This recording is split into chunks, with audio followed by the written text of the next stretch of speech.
은혜 많이 받았습니다. 감사합니다. 우리 앞뒤에 불 보시고 주님의 사랑으로 다시 한번 인사들 나눕시다. 사랑합니다. 반갑습니다. 하나님의 축복이 여러분과 함께 하실 줄로 믿습니다. 네. 여러분들 성경에서 명령하는 것 중에 가장 지키기 어려운 것이 무엇이라고 생각을 하십니까? 11조 명령입니까? 원수를 사랑하라는 명령입니까? 아니면 내 목자에게 신실하라고 하는 명령입니까? 저에게는 아닙니다. 제게 있어서 가장 어려운 명령은 로마서 12장 15절에 기뻐하는 사람과 함께 기뻐하고 슬퍼하는 사람들과 함께 슬퍼하라고 하는 명령입니다. 사랑하는 예수님께 성도 여러분, 대부분의 우리들은 우는 자들과 함께 우는 것은 별 어려움 없다고 생각을 합니다. 그 이유는 우는 자들과는 쉽게 공감대를 형성할 수 있다고 생각하기 때문입니다. 그러나 실제로 가뭄으로 인해 가슴을 치는 농민들의 아픔과 경제적 곤란으로 오는 근로자들의 아픔과 직장을 잃은 사람들의 아픔과 그리고 코로나 등등 질병으로 더 나가서 부도를 내고 절망적인 아픔에 고통당하는 것에 대해서 전혀 공감을 느끼지 못하는 것이 우리들이다라고 말씀을 드릴 수가 있습니다. 그럼에도 불구하고 로마서 12장 15절의 말씀처럼 기뻐하는 자들과 기뻐하는 것은 대단히 쉬운 말 같지만 어렵다라고 하는 것을 말씀을 드리고 싶은 것입니다. 우리 앞에 경쟁적 입장에 있는 사람이 기쁜 일이 있어서 희낙낙하면 우리 모두는 기뻐해 주는 것이 아니라 은근히 심통을 내는 경우가 많이 있다는 것을 부인할 수가 없습니다. 여러분 중에 아기를 쑥쑥 잘 낳는 부부에게 가서 내가 새 쌍둥이를 낳았다라고 하면 별 문제 없이 축하를 받고 인사를 받을 것입니다. 그러나 아기를 가질 수 없는 젊은 부부, 그것도 10년이나 아무 소식이 없는 부부에게 와서 내가 새 쌍둥이를 가졌다라고 하면 아기를 가질 수 없는 부부가 함께 기뻐해 주기는 대단히 어려운 사실이라고 하는 것을 우리 상식이라고 말씀을 드릴 수가 있습니다. 그러나 기뻐하는 자와 기뻐하는 태도는 여러분의 관계를 더 깊게 하고 그리고 하나님과의 관계를 더 돈독하게 합니다. 그러나 내 형제의 기쁨을 함께 나누지 못하면 우리는 남보다 못한 관계가 된다는 사실을 우리는 깨달아야 된다고 하는 것입니다. 오늘 우리는 마태복음 20장 1절로 16절에 포도원의 일꾼들 사이의 문제를 통해서 기뻐하는 자와 함께 기뻐하지 못하는 문제의 처방에 대해서 생각을 해보고 함께 은혜 받기를 주님의 이름으로 축원합니다.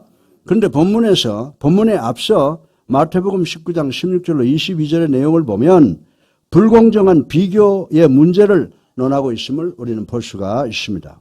이 내용에는 젊은 부자 청년이 예수님께 와서 선생이여, 내가 무슨 선한 일을 하여야 영생을 얻을 수 있습니까? 라고 물었습니다. 예수님께서 이 청년에게 뭐라고 말씀하십니까? 내가 온전하고자 할진대 가서 내 소유를 팔아 가난한 자들에게 주라. 그리하면 하늘의 보화가 내게 있으리라.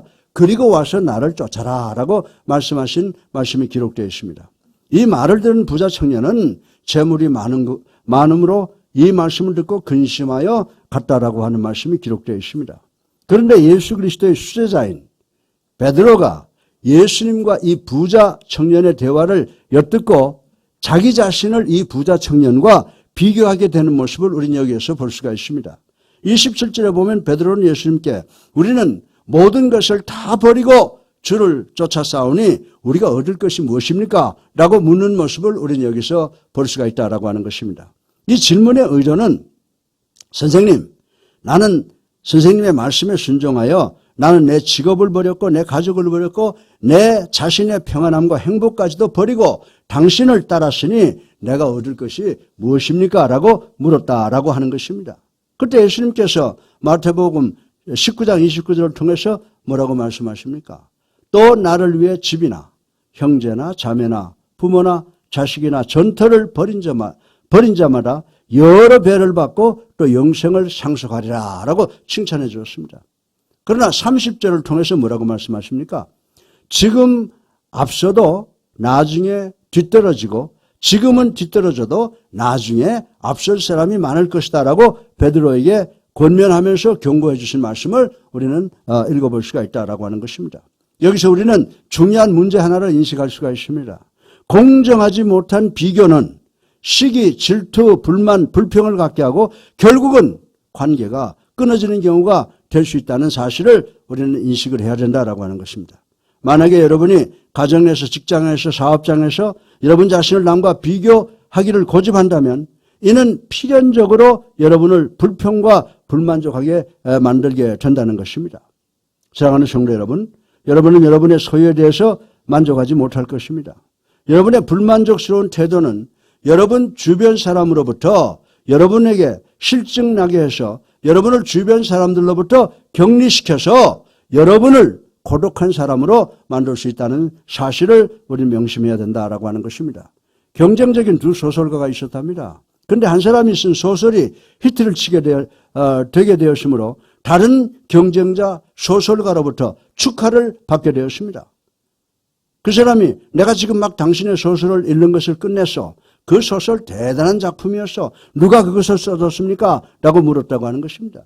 그때 이 소설의 저자는 감사하오. 그런데 누가 그 소설을 당신에게 읽어주어서 라고 반격을 했다는 것입니다. 이해가 안 가요?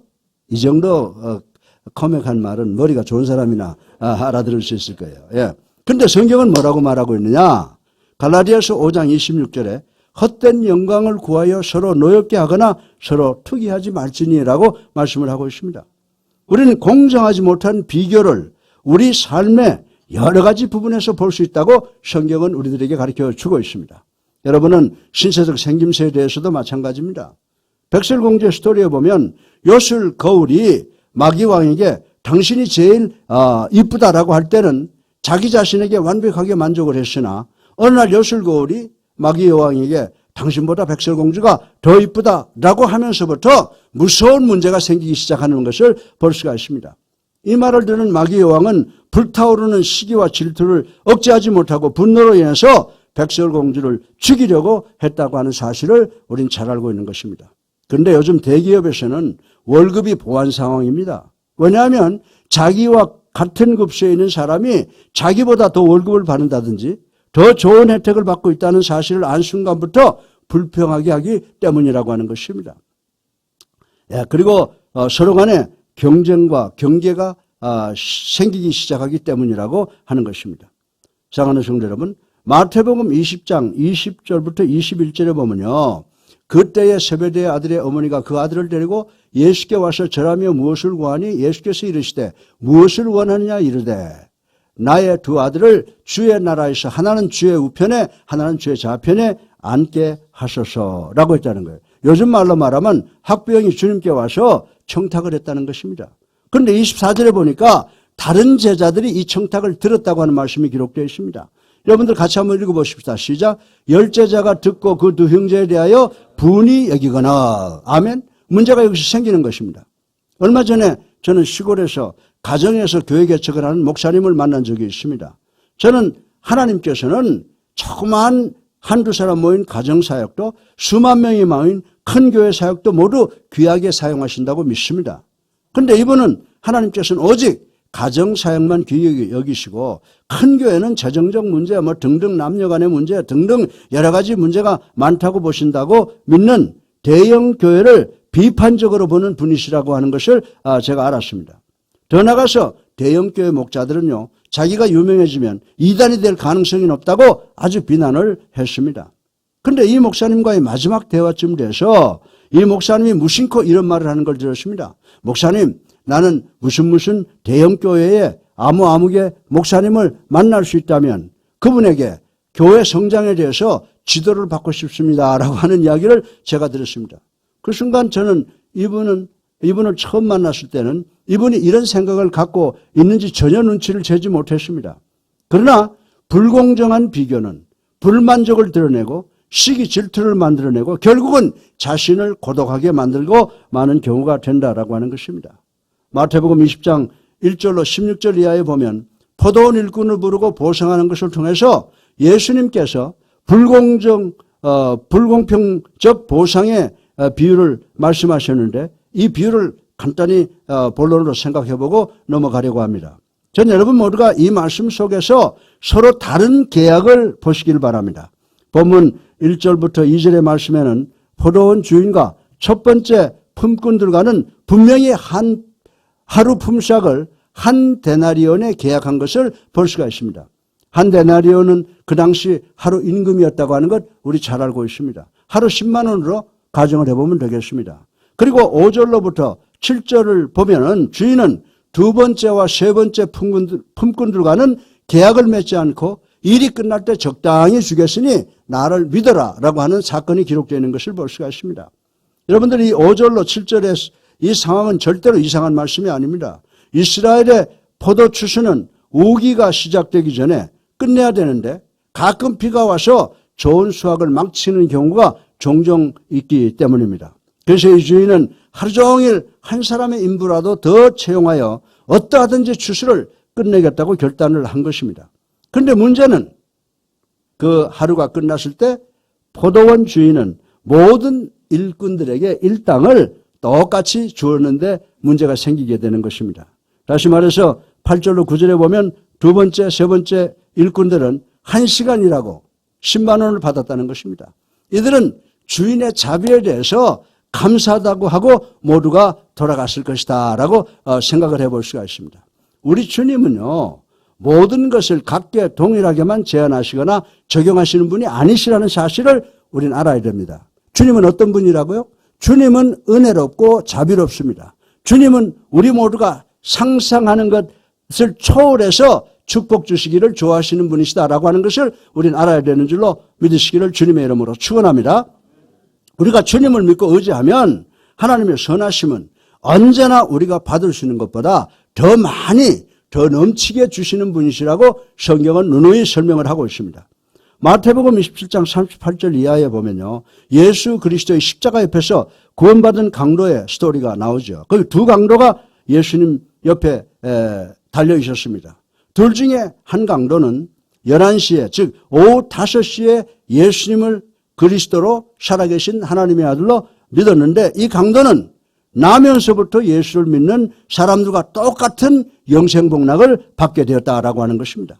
그런데 본문으로 다시 들어가 보면 문제는 이른 아침부터 포도원에 들어와 일한 일꾼들은 포도원 주인에게 기대가 컸습니다. 아, 저 친구들 1시간 일하고 10만 원을 받았으면 12시간 일한 나는 적어도 100만 원 받겠다라고 기대를 했다라고 하는 것입니다. 그런데 10절에 보면은 먼저 온 자들이 와서 더 받을 줄 알았더니 그들도 역시 한 데나리온씩 받은지라라고 하는 말씀이 기록되어 있습니다. 그래서 이들은 실망했습니다. 아, 이것이 전부야? 그러나 이들이 받은 것은 저들이 뭐예요? 계약한 것이다라고 하는 것입니다. 성경의 계약 민족이 누구예요? 유대 민족이에요. 우리는 덤으로 더 받은 우리 이방인들, 그래서 예수를 통해서 하나님의 자녀가 된 사람들이라고 하는 그 축복을 우리는 반드시 기억해야 되는 줄로 믿으시기 바랍니다. 그럼에도 불구하고 이 첫 번째 이 품꾼들은 그 자기들에게 이 계약은 공정지 못하다고 생각을 한 것입니다. 그래서 이들은 화가 났습니다. 11절로 12절에 보면은 우리 같이 한번 읽어보실까요? 받은 후 집주인을 원망하여 이르되 나중은 이 사람들은 1시간밖에 일하지 아니하였거늘 그들을 종일 수고하며 더위를 견딘 우리와 같게 하였도다. 불평이죠. 금방 알 수 있어요. 불평이에요. 이 사람들은 일을 시작할 때 주인의 선함을 믿지 않았습니다. 그들은 뭘 더 믿었어요? 주인의 선함보다 계약을 더 믿었다라고 하는 것입니다. 그런데 그들이 받은 이것은 뭐예요? 그들의 계약한 대가로 받게 되었다라고 하는 사실이라고 하는 것입니다. 이들은 주인이 자신들을 낮게 대우한 것에 불평하는 것이 아니고 다른 사람들을 더 잘 대우한 것을 불평한 것이라고 말씀을 드릴 수가 있습니다. 이들은 이것이 공정한 것이 평등한 것이 아니라고 항의를 했습니다. 그런데 13절로 16절에 이 집 주인은 마지막 시간에 온 사람들이 가족을 부양해야 되는 어려운 상황에 있는 것을 알고 동정을 했다고 하는 것입니다. 그래서 1시간밖에 일하지 않았지만은 그들에게 하루의 임금을 주었습니다. 이것은 그 주인의 자비로운 특혜였다라고 하는 것을 우리는 알아야 되는 줄로 믿으시기 바랍니다. 그러나 하루 동안 일한 첫 번째 품꾼들은 두 번째, 세 번째 품꾼을 시기하고 질투함으로 그들은 주인과 그리고 두 번째 일한 사람들로부터 세 번째 일한 사람들로부터 완전히 격리되고 고립되고 말았다라고 하는 것입니다. 사랑하는 예수상교회 여러분, 우리는 다른 사람이 축복받고 기뻐하는 것을 보고 이기적이 되지 않을 수가 있습니까? 여기에 처방이 있습니다. 우리는 우리의 시기와 질투를 치료하고 다른 사람의 축복에 기뻐할 수 있는 몇 가지, 너댓 가지 방법이 있는데 간단하게 생각해보고 은혜 받기를 주님의 이름으로 축원합니다. 오늘 설교 본론의 첫째는 비교를 중지해야 됨을 생각해 보겠습니다. 본문의 첫 번째 채용된, 두 번째 채용된 품꾼들이 서로 비교하지 않았다면 주인이 한 데나리온을 약속하고 일할 기회를 준 것에 완벽한 만족을 느끼고 감사를 느꼈을 것이라고 생각할 수가 있습니다. 사실 이들이 인력시장에서 일할 수 있는 기회와 계속 서성거리며 기다리고 있는 것 가운데 하나를 선택하라라고 하면 분명히 일할 것을 선택했을 것이라고 저는 말씀을 드릴 수가 있습니다. 비교는 언제나 공정하지 않습니다. 왜냐하면 우리에게 남의 집밭에 있는 채소가 내 집 앞에 있는 채소보다 더 푸르고 싱싱하게 보이기 때문이라고 말씀을 드릴 수가 있습니다. 따라서 다른 사람과 여러분 자신을 비교하는 경향을 의식적으로 중지하고 여러분의 삶을 주권적으로 주관하시는 하나님께 의지하려고 노력하시는 여러분 되시기를 주님의 이름으로 축원합니다. 여러분, 저는 스포츠를 하던 사람이니까 스포츠 예를 좀 많이 들어보면 이해가 되는 것이 많이 있어요. 박세리 선수 황금기에 박세리 선수의 상금 수혜가 55만 달러라고 합니다. 그리고 김미연 선수의 상금 수혜가 82만 5천 달러라고 그래요. 그리고 야구의 박찬호 선수의 상금 수혜가 440만 불이라는 것입니다. 이들의 연간 수입이 1억 420만 원인 우리나라 당시 대통령이나 20만 달러인 미국 대통령의 연봉보다 더 많다고 하는 것입니다. 여러분은 여러분의 연봉으로 만족하실 수 있겠습니까? 지금 현재 이 말을 들으면은요. 그러나 놀라운 것은 마이크로 소프트 회사의 회장인 빌 게이츠의 연봉은 1,000억 불이라고 합니다. 박세리, 김미연 그리고 박찬호 선수가 연봉을 100% 저축을 한다면 박세리 선수가 180년 그리고 김미연 선수가 130년 그리고 박찬호 선수가 23년을 저축해야 빌 게이츠 회장의 연봉 1,000억 달러를 따라갈 수가 있다고 하는 것입니다. 여러분들, 우리 이 선수들과 빌 게이츠를 비교하는 것 뭐요? 농담이죠? 예. 사랑하는 성도 여러분, 여러분이 여러분 자신을 남과 비교해 본다면 여러분은 언제나 나보다 더 많은 것을 가진 사람을 만나게 된다는 것을 인식해야 되는 줄로 믿으시기 바랍니다. 예수님께서 승천하시기 직전에 요한복음 21장 18절을 통하여 베드로 선생에게 이렇게 말씀했습니다. 이 말씀의 의미를 요즘 말로 해석을 해보면 너는 곧 체포될 것이고 십자가에 거꾸로 달리게 될 것이다 라고 하신 아주 냉혹한 말씀이었습니다. 이 말씀을 들은 베드로는 절망해서 뒤를 돌아보니까 자기 친구인 요한이 있었습니다. 그래서 요한을 가리키면서 그러면 요한은 어떻게 됩니까? 라고 물었습니다. 그때 우리 주님께서 뭐라고 말씀했어요? 요한복음 21장 22절을 같이 한번 읽어보겠습니다. 예수께서 대답하셨습니다. 내가 다시 올 것까지 그가 살아있기를 원한다고 해도 그것이 너와 무슨 상관이 있느냐? 너는 나를 따르라. 아멘. 여러분들, 이 말씀은 예수님께서 베드로에게 잔인한 말씀을 하신 것이 아닙니다. 예수님은 진리를 말씀하신 것입니다. 하나님은 우리 인간을 상대하실 때 각각 다르게 개별적, individualized로 상대하신다는 사실을 우리는 알아야 되는 줄로 믿으시기를 주님의 이름으로 축원합니다. 따라서 우리도 우리 자신을 다른 사람과 비교하시지 마시길 바랍니다. 성경은 하나님께서 몸의 지체는 당신께서 필요한 자리에 있게 하신다고 분명히 말씀했습니다. 여러분들 입은 매일 맛있는 거 먹고 여러분들의 학문은 쏟아낸다 그러면 학문이 덜 귀한 겁니까? 학문이 쏟아내지 못하면 여러분 죽어요. 그러니까 정말 우리가 받은 사명은 다 동일하다고 하는 사실을 우리가 기억해야 되는 줄로 믿으시기를 주님의 이름으로 축원합니다. 따라서 비교를 중지하시는 여러분 되시기를 주님의 이름으로 축원합니다. 둘째로 여러분이 시기하고 질투하는 대상이 있으면 그를 위해서 하나님께 축복하셔서 기도하는 것을 생각을 해보겠습니다. 사실 계속해서 축복받은 사람을 위해서 기도한다는 것은 그렇게 쉬운 일이 아닙니다. 그리고 그들의 성공을 거부하기 시작할 때가 있습니다. 여러분들, 유명한 B.F. 마이어 목사님은 런던에서 목회를 시작하셨는데 그 당시 유명한 스펄전 목사님과 모건 목사님께서도 영국 런던에서 목회를 하시고 있었습니다. 그런데 마이어 목사님의 교회는 이 스펄전 목사님과 모건 목사님의 교회만큼 크지가 못했습니다. 그래서 마이어 목사님은 스펄전 목사님과 몰간 목사님의 성공에 대해서 은근히 배가 아파서 죽겠었다고 고백을 한 적이 있습니다. 그러나 그런 자신을 하나님 앞에서 회개해야 되겠다고 생각을 했습니다. 그래서 마이어 목사님은 이 두 분 목사님의 더 큰 성공을 위해서 기도하기 시작을 했다고 했습니다. 그 후에 마이어 목사님은 이런 간증을 했습니다. 하나님께서 이 두 분의 목사님의 교회에 큰 부흥을 통해서 그 교회가 차고 넘치더라는 것입니다. 그리고 그 교회에서 넘쳐 흘러나오는 사람들이 자기 교회로 몰려와서 자기 교회가 크게 부흥했다라고 간증한 것을 들은 적이 있습니다. 사랑하는 성도 여러분, 만약 여러분이 제가 남을 위해서 기도하면 하나님께서는 여러분의 기도를 축복하실 줄로 믿으시기 바랍니다. 그러면 여러분의 기도가 넘쳐 흘러 여러분도 복받게 된다고 하는 사실을 깨달아야 되는 줄로 믿으시기를 주님의 이름으로 축원합니다. 우리 다 같이 빌립보서 1장 3절로 4절을 함께 읽어보겠습니다. 시작. 내가 너희를 생각할 때마다 나의 하나님께 감사하며 간구할 때마다 너희 무리를 위하여 기쁨으로 항상 감구함은. 아멘. 바울 선생은요, 야 나만 빌립보 감옥에 갇혀있고 죽을 것 같고 너희들은 자유의 몸이 된 것 기분 나쁘다 라고 불평하시지 않으셨다는 것입니다. 나는 너희들이 안전하게 있는 것을 기뻐하고 하나님께 감사의 기도를 드린다라고 말씀하셨다고 하는 것입니다. 사랑하는 성도 여러분, 시기하고 싶은 사람의 축복을 위해서 하나님께 축복하시는, 기도하시는 우리가 되기를 주님의 이름으로 축원합니다. 세 번째로 축복받은 사람들을 격려하는 방법을 한번 생각해보자라고 하는 것입니다. 성경을 서로 격려하며 서로 세워주기를 피차 노력하라고 권면한 말씀을 우린 잘 알고 있습니다.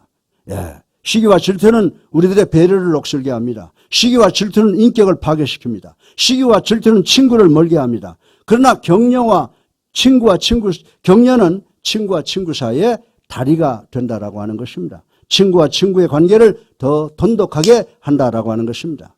만약 하루 종일 일하고 10만 원을 받은 사람이 1시간 일하고 10만 원을 받은 사람에게 당신도 우리가 똑같은 임금 받은 것 나 대단히 기쁘게 생각합니다. 축하합니다. 이제 당신들은 오늘 당신의 가족을 충분히 먹일 수가 있게 되었군요. 당신들은 하루 종일 인력시장에서 믿음을 갖고 기다린 보람이 있습니다. 하나님께서 당신들의 열정을 보상해 주신 것입니다.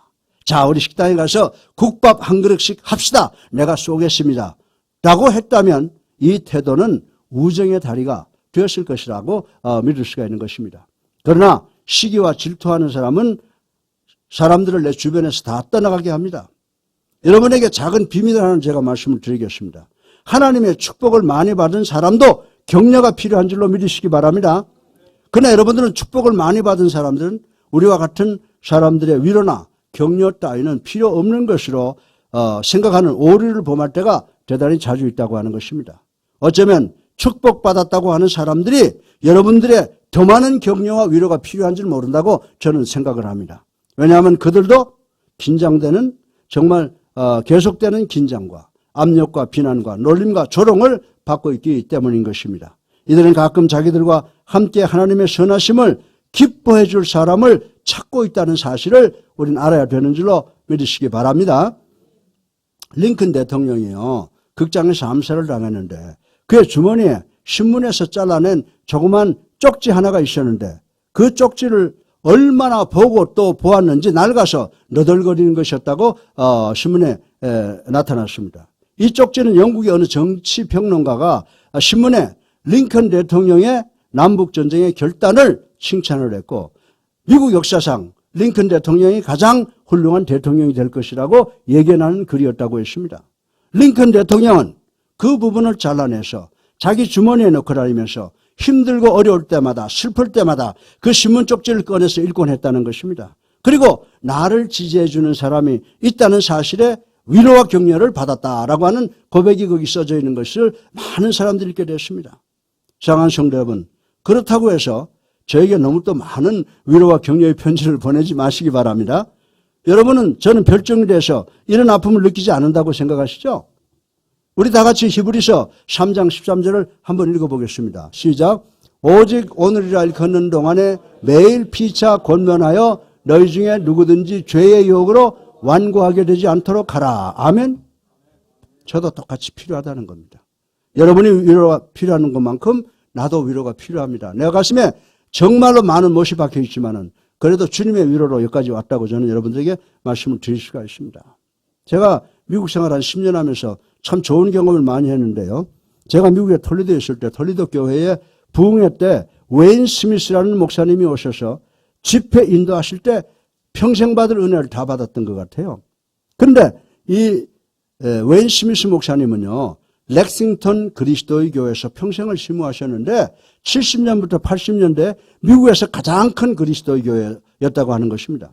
그런데 80년 중반이 돼서 와서 루이빌에 있는 사우스 이스트 그리스도의 교회가 그리스도의 교회뿐만이 아니라 미국에서 제일 큰 교회 중에 하나로 뜨기 시작하고 있을 때 사우스 이스트 그리스도의 교회 바브러슬 담임 목사님을 가장 많이 위로하고 격려하신 분이 바로 이 웨인 스미스 목사님이었다고 하는 것입니다.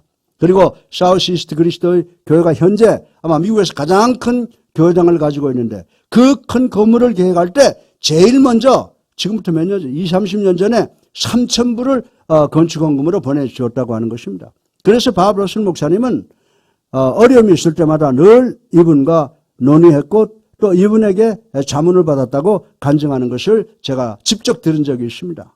사랑하는 성도 여러분, 여러분은 이 웨인 스미스의 목사님의 태도가 무엇인지 아십니까?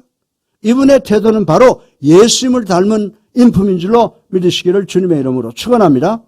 이것은 대단히 특별한 것입니다. 대단히 흔치 않는 일입니다.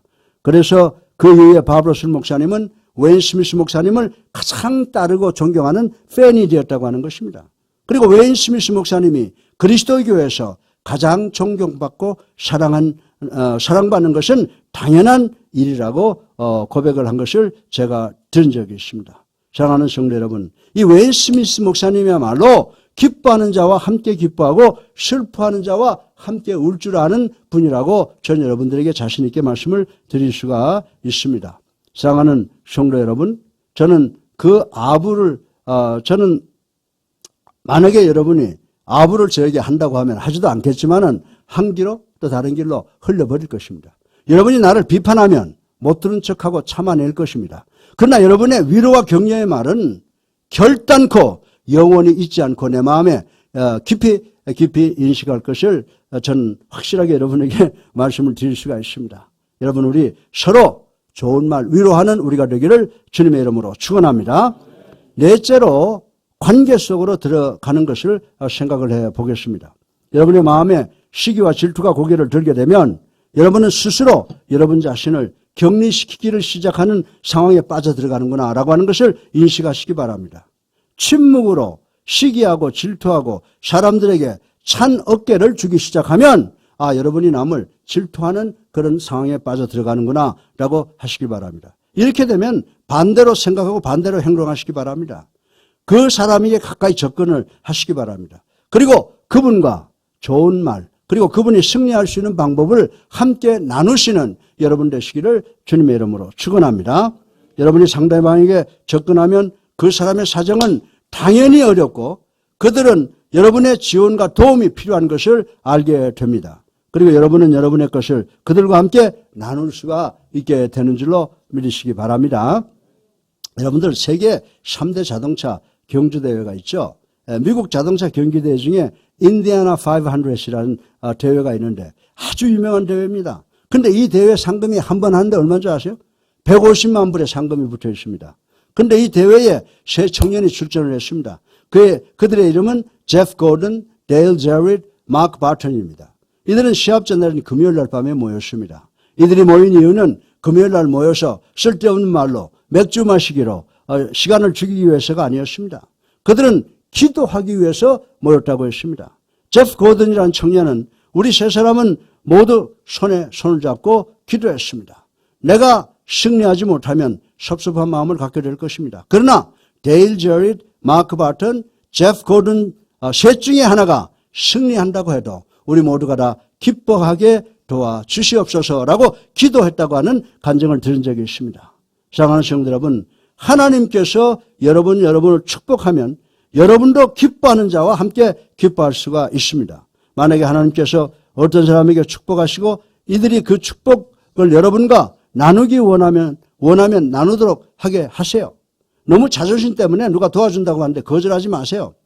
어떤 사람이 여러분에게 나 새로운 집을 하나 지었는데 와서 보지 않겠어 라고 하면 가서 함께 기뻐해 주세요. 그리고 어떤 사람이 여러분보다 연봉을 더 많이 받는 사람이 오늘 저녁 내가 쏜다라고 하면 쥐꼬리만큼 월급 받는 여러분들이 나가서 내가 내겠다고 싸우지 마세요. 월급 많이 받은 사람으로 하여금 내게 내버려 두세요. 예.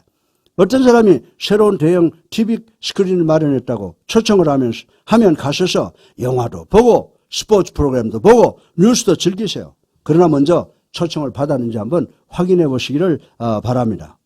예수님의 삶을 살펴보면 예수님께서는 세상적 도구를 가지신 것이 거의 없으셨습니다. 그러나 사람들이 하나님께서 자기들에게 축복한 것을 가지고 예수님께 드릴 때 예수님은 기뻐 받으셨다는 사실을 우리는 기억해야 되는 줄로 믿으시기를 주님의 이름으로 축원합니다. 요한복음 12장 우리 3절을 한번 같이 읽어보겠습니다. 시작. 마리아는 지극히 비싼 향유 곧 순전한 나드 한 근을 가져다가 예수의 발에 붓고 자기 머리털로 그의 발을 닦으니 향유 냄새가 집에 가득하더라. 아멘. 타는 말씀이죠. 마리아라는 처녀가 300데나리온 1년 임금에 해당되는 값비싼 나드 향유를 예수님의 발에 붓고 자기의 머리털로 예수의 발을 씻겨드렸습니다. 그때 가룟 유다가 뭐라고 말을 해요? 아니 그 비싼 것을 팔아서 가난한 자를 돕지 않고 비싼 것을 허비한다라고 비난할 때 예수님께서 그대로 두라. 그는 대단히 귀한 일을 한다라고 칭찬을 하셨다고 하는 것입니다. 사랑하는 성도 여러분, 여러분은 무엇이든지 받을 때 감사함으로 받고 줄 것이 없을 때도 여러분이 가지고 있는 것 중에서 가장 귀한 것으로 주시려고 노력하는 여러분 되시기를 주님의 이름으로 축원합니다. 마지막 처방으로 불평하지 말고 늘 감사하는 것을 생각을 해 보겠습니다. 성경은 불평하거나 논쟁하지 말고 감사하라고 했습니다. 네. 오늘 여러분의 이해를 돕기 위해서 제가 예화를 많이 드는데요. 미국에서 어린이들을 위한 만화가 있는데 그것은 스누피라고 하는 강아지에 대한 만화입니다. 그런데 그날은 감사주일이었습니다. 자기 집 주변에 터키가 요리되고 있는데 구수한 냄새가 코를 찌릅니다. 이 터키가 구워져가는 냄새를 맡은 강아지 스누피는 지금쯤 한쪽 다리 뜯었으면 좋겠다라고 생각을 하면서 침을 질질 흘리고 있었습니다. 그런데 스누피 주인 찰리 브라운이 나오는데 록푸스라는 게 있어요. 그게 뭐냐면 개 음식이에요. 그 록푸스, 즉 강아지 음식을 가져와서 스누피에게 던져주고 안으로 들어갔습니다. 스누피가 가만히 생각을 합니다. 오늘은 감사주일인데 자기들은 사람이라고 터키 고기를 먹고 난 강아지라고 강아지가 먹는 음식이나 주는구나 라고 섭섭하고 불평불만이 생기더랍니다. 그러나 스누피가 곧 결론을 내리기를 그래도 내 형편은 괜찮다. 내가 터키와 같은 보신탕감이 되지 않은 것에 감사해야 되겠다라고 했다고 하는 재미있는 만화가 있습니다. 자, 이것도 안 통하죠? 알아보겠습니다. 여러분이 여러분 자신을 남과 비교하면 여러분은 아주 불행해질 수가 있다는 것입니다. 아니면 여러분은 나는 대단히 좋은 것을 가지고 있다. 나는 저들이 받지 못한 축복을 많이 받았다. 나는 대단히 감사를 느낀다라고 하실 수가 있어야 되는 줄로 믿으시기를 주님의 이름으로 축원합니다. 사람들은 늘 감사하는 사람에게 매력 느낍니다. 감사하다고 인사하는 것, 별거 아닌데도 감사하다라고 하는 사람에게 매력을 느낀다라고 하는 것입니다. 여러분들 미국에 흑인 여자인데요. 가장 흑수저였던 여인이 금수저가 돼서 미국 방송을 석권한 그런 대표적인 여자가 누구냐면 오프라 윈프리라고 하는 사람이에요. 그런데 그분이 뭐라고 말했냐면 하루 동안에 여러분에게 일어난 5가지 감사의 조건을 기록하시오. 그러면 여러분의 삶의 태도가 달라질 것입니다. 라고 하는 유명한 말을 남겼다고 하는 것입니다. 사랑하는 성도 여러분, 우리 다 같이 데살로니가전서 5장 18절을 함께 읽어보겠습니다. 시작. 범사에 감사하라. 이것이 그리스도 예수 안에서 너희를 향하신 하나님의 뜻이니라. 아멘. 기뻐하는 자와 함께 기뻐한다는 것은 대단히 어렵습니다. 그러나 가능합니다. 이렇게 할 수 있는 사람들은 대단히 특별한 사람들이라고 저는 말씀을 드리고 싶은 것입니다. 사랑하는 성도 여러분, 여러분은 이 세상에서 가장 행운아가 되고 축복받은 사람이 될 가능성과 기회를 갖고 있는 줄로 믿으시기 바랍니다. 방법은 한 가지입니다. 감사하는 그리스도인들이 되시기를 주님의 이름으로 축원합니다. 그리고 기뻐하는 사람과 함께 기뻐할 수 있는 사람이 되시는 여러분 되시기를 주님의 이름으로 축원합니다. 결론적으로 오늘 본문의 내용의 중심 교훈은 포도원의 시이라는 사람들끼리의 관계를 나타내는 것입니다. 포도원의 일꾼들이 포도원의 주인에게 의존하는 것입니다. 포도원의 주인은 계속해서 일꾼들을 모아합니다. 이 포도원의 주인은 누구를 상징하여요? 예수 그리스도를 상징하는 줄로 믿으시기 바랍니다. 예수님께서는 크리스마스 성탄을 통하여 여러분과 저에게 오시고 계십니다. 그리고 여러분으로 하여금 예수님의 왕국의 일부분이 되도록 초청을 하신다라고 하는 것입니다. 예수님을 여러분의 구세주로 살아계신 하나님의 아들로 믿고 영접하고 세례받으셔서 하나님의 자녀가 되심으로 기뻐하는 자와 기뻐할 수 있는 여러분들이 되시기를 주님의 이름으로 축원합니다.